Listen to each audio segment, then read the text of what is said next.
is, quote, obsessed with undermining the Second Amendment, and Mike Huckabee is calling it a, quote, blatant abuse of power. Well, joining me right now is conservative commentator Gina Loudon and Democratic strategist Jessica Ehrlich. Good to have both you guys here. You know, I gotta say, in some ways, I hate that this becomes such a political issue.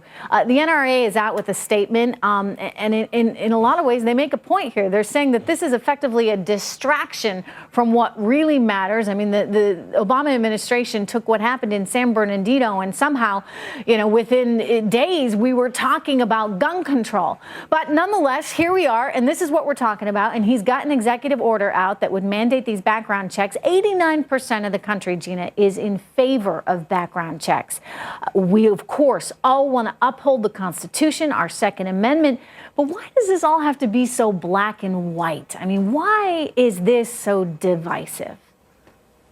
We do already have background checks, and this is it is absolutely the truth, Trish. This is a massive distraction from what is really the problem. He took the attention off of Islam and Islamic terror because he doesn't want to talk about that, and shifted it over to gun control. But it was also an attempt to take the focus off of his failed policy. Let's not forget that every single American death in question right now happened in a gun-free zone, and there's only one way to prevent these deaths that happen continuously in a gun-free zone, and that is to have a good guy with a gun. Today, he took that right away, and more Americans will die because of it, I'm certain. Jessica?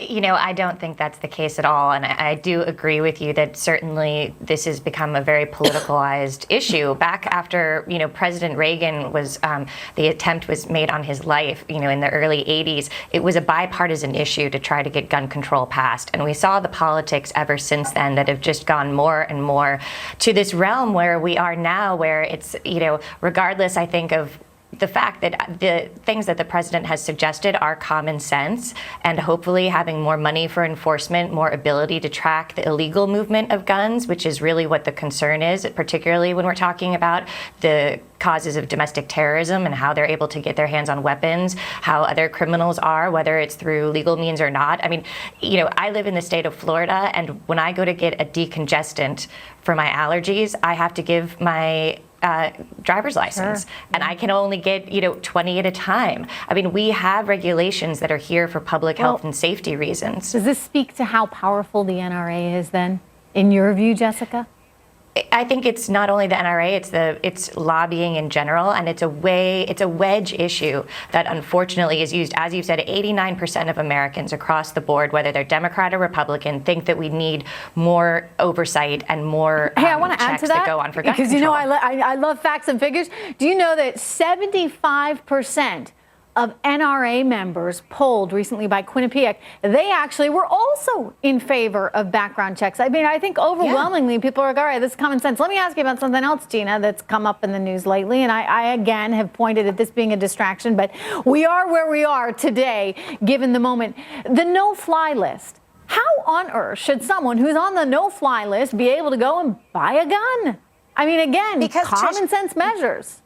We've seen the abuse of government entities. We saw Lois Lerner on the IRS. We've seen what has happened with the TSA, the NSA. The list goes on and on. And so some government bureaucrats gets to deem that you, for whatever reason, they decide don't get to fly. And now all of a sudden your right to defend yourself and your children is in question. And this, to me, Obama and the self-righteous bringing up that this is to defend children really flies in the face of my feelings as a mother of 5 who wants the ability to defend my household and my children against whatever may come. May it be Islamic terror or some crazy criminal or an overreaching government that has but you know, the business. next time you get on a flight, I mean, I think that there's a legitimate concern there. If someone is on the no-fly list, I don't know how they can suddenly get access to buying a gun. I mean, go and fix the no-fly list if that's what we're all concerned about, and let's make sure that that's right.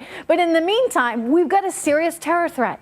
I mean, we had serious threats. There's a guy out of upstate New York, Rochester, New York, a 25-year-old who had planned an attack on a restaurant and or bar there in that area. I mean, you want to make sure someone like that, who could potentially be on the no-fly list, doesn't have access, Jessica, to firearms. This was one of the concerns also brought up with the 9/11 report and things that have still not been implemented, so that we have communication that goes on between the various agencies and the FBI, the CIA, so that things like the no-fly list, which we have that exists now, that they're run properly, that they have the resources they need to be accurate, but also that they're then communicating with other local law enforcement agencies to do things, because we are seeing now incidents in places like Rochester and San Bernardino. This isn't just Manhattan anymore. This is now spreading across the United States. In a way that we need to make sure that local law enforcement is prepared. There's some logical things you can do there, and we all get so emotional about this, and it's like it is a wedge issue, and it's a distraction, but let's do what's right. Anyway, Gina, Jessica, thank you. Gina, I didn't know you had 5 kids. You've topped me there. That's great. Good for you. All right, you can catch all the GOP candidates at our